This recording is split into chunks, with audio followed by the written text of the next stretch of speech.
Stress के, लेकिन again जब बात परीक्षा की है उसको कैसे डील करेंगे, तो चलिए चर्चा की शुरुआत करते हैं। हमारे साथ हैं जीडी गोयनका स्कूल के head education doctor Anoop Sharma. आपसे ये सवाल है शर्मा जी।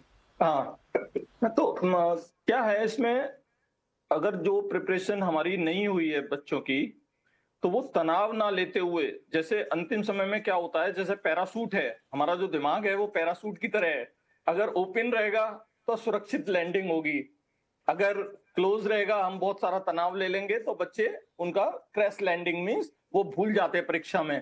तो ऐसी चीजों से बचने के लिए तैयारी, जो अंतिम समय की तैयारी है, उसको विशेष रूप से हम लोग ध्यान दे सकते हैं, पेरेंट्स ध्यान दे सकते हैं, टीचर्स ध्यान दे सकते हैं, बच्चों को समझा सकते हैं कि जो महत्वपूर्ण कंसेप्ट्स हैं उन कंसेप्ट्स को एक पेपर पर, जो भी जहां भी वो फ्लैश कार्ड्स बना सकते हैं, कुछ मेमोरी मैप्स बना सकते हैं। जो महत्वपूर्ण है, जो 20% सिलेबस का पार्ट है, वो ज्यादातर सिलेबस को कवर करता है वेटेज के हिसाब से। तो जो वेटेज वाले जो क्वेश्चंस हैं, वेटेज वाले जो कंसेप्ट्स हैं, टॉपिक्स हैं, उनके ऊपर ध्यान देना बहुत जरूरी है। प्रयास तो निश्चित रूप से करना बहुत जरूरी है। तनाव समस्या का समाधान नहीं है। तो अगर आपने प्रिपरेशन की है तो भी तनाव क्यों ले रहे हैं आप? अगर प्रिपरेशन नहीं अच्छे से की है तो भी अपने ऊपर विश्वास रखें। आपने कुछ तो तैयारी की है, उस तैयारी के ऊपर विश्वास रखें। माता पिता का बहुत ज्यादा इसमें योगदान रहना चाहिए। बच्चों के ऊपर मार्क्स के ऊपर चर्चा ना करें, उनको सपोर्ट दें। मार्क्स की चर्चा एग्जाम्स के बाद में करें, बीच में भी ना करें। मैंने देखा है पर्सनली, जब बच्चे को पेरेंट्स ड्रॉप करने एग्जाम सेंटर्स पर आते हैं तो वो एग्जाम खत्म होने के बाद उसी एग्जाम की चर्चा करते हैं, आपने क्या किया, कैसे किया, कितने मार्क्स आएंगे।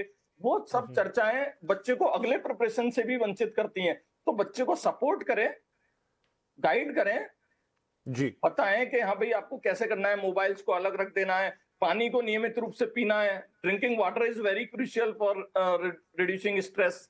क्योंकि क्या होता है, डिहाइड्रेशन की वजह से सर में दर्द की बच्चे बहुत शिकायत करते हैं। मैंने पिछले 26 सालों में देखा है, हिंदुस्तान में भी देखा है और देश से बाहर भी देखा है।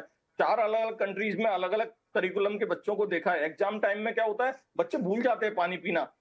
उसकी वजह से वो पढ़ाई में ध्यान ही नहीं दे पाते, जो पढ़ा हुआ है उसे भी भूलना शुरू कर देते हैं। तो ये सारी चीजें हैं जो बच्चों को ध्यान में देनी चाहिए और पेरेंट्स का सपोर्ट रहना चाहिए इन सब चीजों में। बिल्कुल। तो जैसा प्रधानमंत्री जी कह भी रहे थे अभी अपनी बात में, वो बच्चों से कह रहे थे कि बात करो, ओपन हो सकता है बच्चा ना कर पाए, वो एग्जाम के प्रेशर में फंसा है, तो पेरेंट्स आगे होके बात कर ले। बात होना जरूरी है, वो कौन उसका इनिशिएशन कर रहा है अलग बात है। बात होने से ये बात तो जरूर है कि आप थोड़े ईज आउट हो जाते हैं। कोई आपको संबल देता है, कोई आपसे पूछ ही लेता है कि भाई कैसा रहा, चलो ये ठीक है आगे का देखते हैं, या जितनी प्रिपरेशन उतना सही। तो सबसे इंपॉर्टेंट बात है टू एक्सप्रेस योरसेल्फ, बात जरूर करें। जी, दिनचर्या ड्यूरिंग एग्जाम, कई बच्चों के एग्जाम 15-20 दिन चलते हैं, कई बच्चों के महीने भर चलते हैं, उस दौरान दिनचर्या कैसी होनी चाहिए? एक तो सबसे पहले तो एग्जाम के समय में कोई भी नया प्रयोग नहीं करें बच्चे। माता पिता भी प्रेरित ना करें कोई भी नया प्रयोग करने के लिए। फॉर एग्जाम्पल, बच्चे अगर आइसक्रीम नहीं खाते हैं तो उनको आइसक्रीम खाने के लिए ना कहें। कॉफी या चाय नहीं पीते हैं तो उनको चाय या कॉफी ना दें या दूध ना दें। कोई भी नया प्रयोग करने से बचें।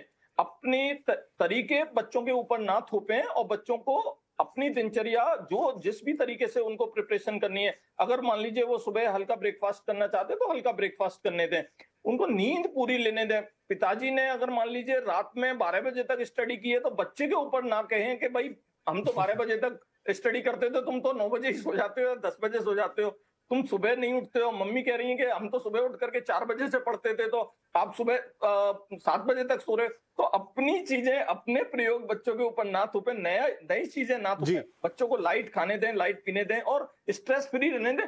स्ट्रेस फ्री रहने दें, ये ना करें, बस स्ट्रेस ठीक है, प्रयोग ना करें। डिंपल जी, अक्सर हमने